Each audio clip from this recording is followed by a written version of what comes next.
Et salut les amis, c'est le Rageux, bienvenue sur Rageux TCG.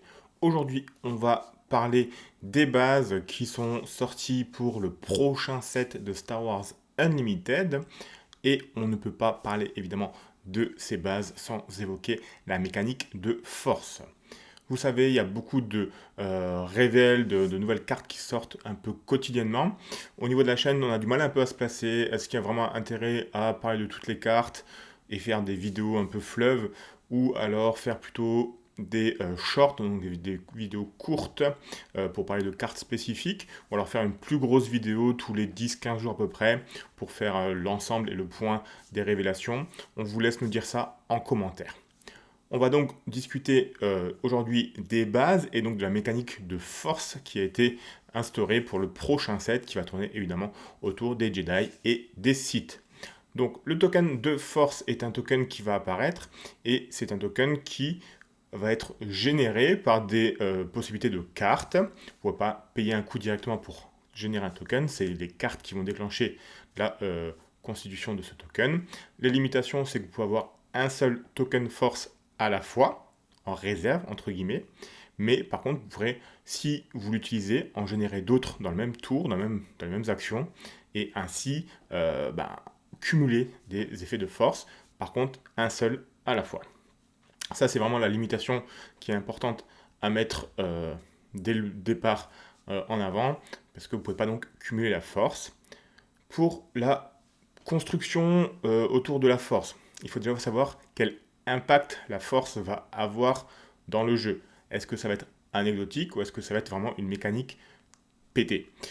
À l'heure actuelle, difficile de le dire. On peut estimer que le coût à peu près d'un token de force est d'environ une ressource, parce que si on voit certaines cartes, par exemple le drain qui inflige 2 dégâts et vous donne un token de force pour 2 ressources, c'est en fait l'équivalent d'un Daring Raid qui inflige 2 dégâts plus la force. Donc on peut estimer que la force coûte à peu près une ressource, ou alors, on va le voir avec les bases, coûte environ 2 points de vie sur votre base. À l'heure actuelle, il y a plusieurs mécaniques qui tournent autour de la force, donc c'est des cartes qui ont des effets bonus si vous avez la force. Vous, entre guillemets, cramez votre jeton de force, vous utilisez la force, et la carte obtient un bonus supplémentaire. Pour l'instant, c'est très fort sur les cartes, les grosses cartes, les cartes qui coûtent assez cher. Sur les petites cartes, c'est pour l'instant un peu plus anecdotique, et c'est là où j'ai envie de dire que la force pourrait potentiellement poser souci ou ne pas être très fort pour le moment. On voit qu'actuellement le jeu est très agressif, on a des parties qui se finissent en 5-6 tours maximum. Si il faut attendre de pouvoir générer de la force et qu'elle ait vraiment un impact dans le jeu vers ces temps-là, en fait c'est du temps perdu parce que pour générer de la force, vous devez faire des actions, ou pas, ça va dépendre. Mais en général, vous utilisez quand même des ressources ou du temps ou des activations pour générer votre force. Et si elle est peu impactante ou impactante à moyen voire long terme, pour moi ça pourrait poser souci. À voir, on va voir une fois qu'on aura toutes les cartes qui tournent autour de la force. Il y a donc plusieurs moyens de générer la force. Il y a des cartes, comme je vous l'ai dit, mais il y a également les bases. Les bases du prochain set vont tourner autour de la génération de tokens de force. Pour commencer, on a les bases génériques. C'est les bases à 28 PV qui vont exister dans les différentes affinités possibles. Elles ont toutes la même condition pour générer le token de force, c'est qu'il faut attaquer avec une unité force. Je vous rassure, pour les modes scellés, donc les AP et tout ça, quasiment toutes les cartes vont être force. Il y aura beaucoup de Jedi ou de Sith ou d'unités affiliées à la force. Donc c'est une mécanique plutôt stable de génération, mais il y a bien sûr une condition, c'est qu'il faut attaquer avec une unité force.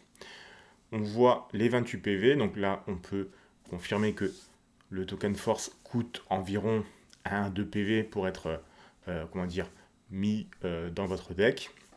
C'est une condition à prendre. Si vraiment l'impact de la force est importante, pourquoi pas. En tout cas, sur peut-être des decks constitués 100% d'unités Jedi ou unités Sith, ça peut vous permettre de générer des tokens de force de manière assez stable et surtout plusieurs fois par tour, parce que en fait vous générez votre token de force à chaque fois que vous attaquez avec une unité force. Donc vous attaquez une fois, vous avez votre token force, vous jouez une carte qui va utiliser la force, ou une attaque qui va utiliser la force, vous cramez votre token force, vous attaquez avec une autre unité force, vous pouvez ainsi faire un peu un effet cascade, une vague d'énergie de force, ce qui peut potentiellement être impactant, même si, encore une fois, à l'heure où je fais la vidéo, on n'a pas encore, notamment en début de partie, des effets de la force qui sont vraiment très très impactantes en termes de jeu. Donc ça, ce sont les bases communes que vous trouverez assez facilement dans les différents boosters. Et ils ont également fait une itération des bases en rare. C'est encore une fois malheureusement des slots de rare qui vont partir dans les bases. J'aime pas trop cette mécanique de mettre les bases en slot de rare, mais bon, ça c'est un point, on va dire, annexe. Le point principal, c'est que les bases ont été dévoilées. Ce sera des bases à 25 points de vie. Les bases à 25 points de vie, on les connaît bien. En termes de jeu, les deux bases les plus jouées sont des bases à 25 points de vie. Ce sont ICL, donc Energy Conversion Lab, la base verte qui vous donne l'embûche, et Tarkin Town, la base en rouge, qui permet d'infliger 3 dégâts à une unité non leader déjà endommagée. On va peut-être utiliser ces bases comme maître étalon pour voir si les prochaines bases qui utilisent la force et qui sont aussi à 25 PV sont vraiment impactantes en termes de jeu ou pas. Je vous propose déjà de voir la première base qui pour moi est la base jaune. Donc la base jaune, la condition c'est que vous devez engager une unité pour générer un token de force. Il faut bien lire la carte. Il n'y a pas écrit que ça doit être une unité force, contrairement aux bases communes. Donc ça peut être n'importe quelle unité. Il n'y a pas écrit que ce ne peut pas être un token. Donc si vous avez un petit token droïde qui traîne, il peut vous servir à générer de la force. On est, encore une fois, il n'y a pas de limitation. Donc vous pouvez potentiellement le faire plusieurs fois si vous avez plusieurs unités à engager. Néanmoins, la couleur, l'affinité jaune, n'est pas vraiment une affinité de Swarm, d'avoir plein de petites unités en jeu et de pouvoir ainsi, comment dire, sacrifier des petites unités pour générer de la force, pour taper potentiellement avec une autre plus grosse unité ou renforcer des unités. Surtout qu'actuellement, il n'y a pas de renforcement avec la force. On est plutôt sur des gros effets impactants, mais on n'a pas encore de génération de tokens d'expérience, des choses comme ça, si on utilise la force. Donc j'ai l'impression que la conception est un peu mal faite, en tout cas l'affinité n'est pas la bonne affinité pour cette mécanique, pardon, même si bon, ça pourrait potentiellement le faire, mais à l'heure actuelle, des 4 bases rares, je vous donne directement mon avis, ça me semble effectivement la moins bonne. Ensuite, on va parler de la base rare verte. Donc le temple, il vous dit simplement 3 fois durant la partie, vous pouvez générer un token force.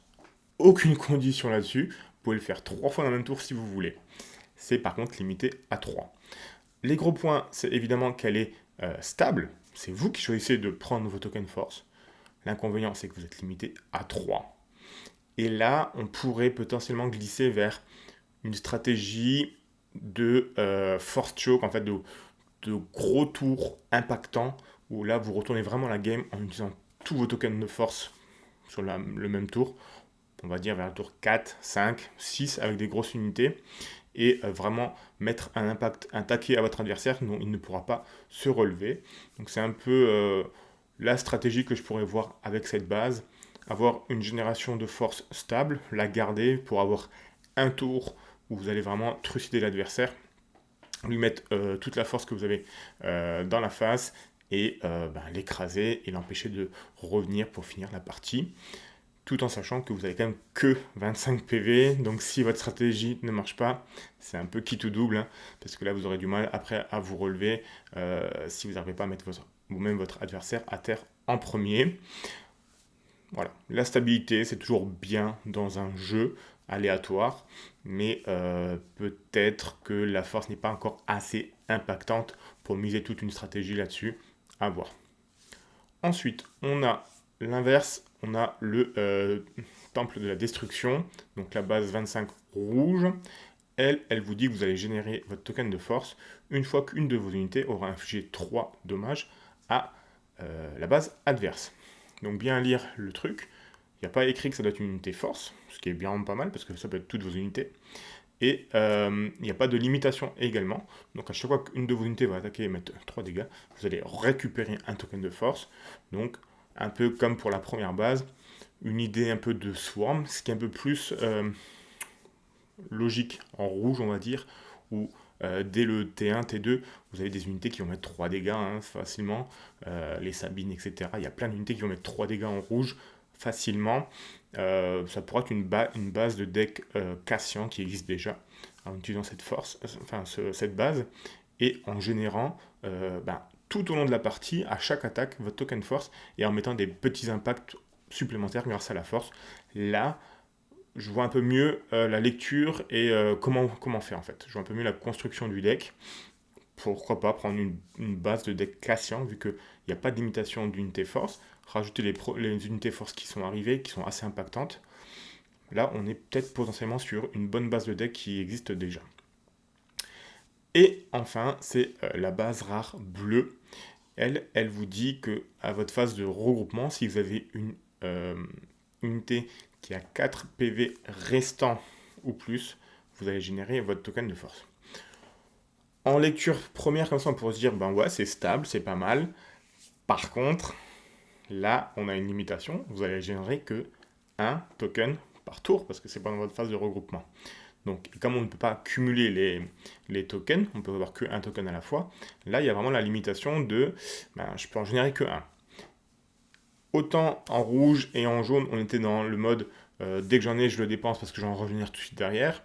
Là, on va être plutôt en mode je garde ma force pour l'utiliser à bon escient et faire un gros impact avec. Ce qui correspond un peu plus à la mentalité, on va dire, bleue, évidemment. Un peu plus de contrôle. Donc ça, c'est la limitation. Après, on se dit, en bleu, 25 PV, on a beaucoup de soins. On a déjà beaucoup d'unités force qui sont déjà très impactantes. On a vu dans les révèles qu'il y aura des nouvelles unités bleues qui vont être également très impactantes, que ce soit en héroïque, ce qui semble un peu plus logique, mais en vilainie aussi, on peut avoir des choses sympas à faire. Mais là, on n'est pas du tout dans la même lecture, la même conception de la force. On va vraiment être dans je génère mon token une fois par tour, c'est stable, je l'ai, parce que c'est une unité bleue à 4 ou plus, il y en a beaucoup. Et par contre, l'utilisation que j'en fais, il faut vraiment qu'elle impacte grandement la game à chaque fois. On a une autre limitation, c'est les PV restants, donc votre adversaire peut tourner autour. Il peut, si vous avez pris l'initiative, potentiellement aller vous infliger quelques dégâts sur l'unité qui aurait pu vous générer de la force, et ainsi vous vous empêchez de générer de la force, même s'il y a d'autres mécaniques pour générer la force, bien sûr. Donc, on va dire, dans la lecture du jeu, on est sur quelque chose de plus pointu et de plus ponctuel d'utilisation de la force, plutôt que de swarmer sur les bases précédentes. Donc, pour mon avis, c'est un peu tôt pour dire si la force va vraiment être trop impactante ou alors vraiment anecdotique. En tout cas, on voit c'est une belle mécanique, qui est bien thématique, ça me plaît beaucoup. On a déjà des belles cartes qui vont impacter. On a un équilibrage qui semble pas non plus démesuré dans un sens ou dans l'autre. À voir maintenant dans le mode constructif actuel qui est vraiment très très rapide, très agressif. Est-ce qu'on a le temps? Est-ce qu'on a le loisir de se permettre de générer de la force, de sacrifier de l'activation, des ressources, des cartes pour générer de la force? Est-ce que ça sera payant ou est-ce qu'au contraire ça va trop nous ralentir et on va se faire rouler dessus par les decks ultra rapides actuels? Ça, il n'y a que le temps qui nous le dira. Là, je vous ai donné déjà des petites pistes de decks, d'idées de construction à faire avec. Si vous voulez mon avis, les bases en 28, si vous avez un deck qui tourne 100% autour de la force, c'est cela qu'il faudra prendre parce que ça va être vraiment stable et vous allez en générer à foison avec notamment les 3 PV en plus. Si vous avez un deck plutôt centré notamment aggro, Swarm en rouge, ça me semble assez viable. Le vert, si vous avez une idée plutôt de gros tours type le deck Rex, ou qui tourne autour d'un gros combo, un gros tour de combo, ça pourrait peut-être le faire aussi. La bleue, il y a beaucoup de decks actuellement qui tournent, des decks qui se soignent, qui sont imbutables. Si en plus à ça vous rajoutez un peu de force, ça pourrait le faire aussi. Celle qui me semble un peu moins avantagée, c'est quand même la jaune. l'archétype Swarm en jaune, je le vois pas trop.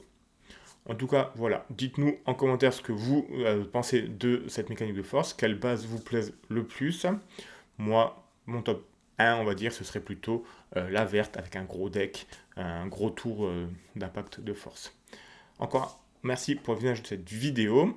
Dites-nous en commentaire également ce que vous souhaitez pour l'analyse des reveals. Est-ce que vous souhaitez un format short? Est-ce que vous souhaitez plutôt une vidéo tous les 10-15 jours, plus d'analyse en détail? Dites-nous tout ça en commentaire. Encore merci, vous êtes très nombreux à nous rejoindre. On a multiplié les TCG maintenant sur la chaîne, mais Star Wars reste vraiment notre TCG numéro 1.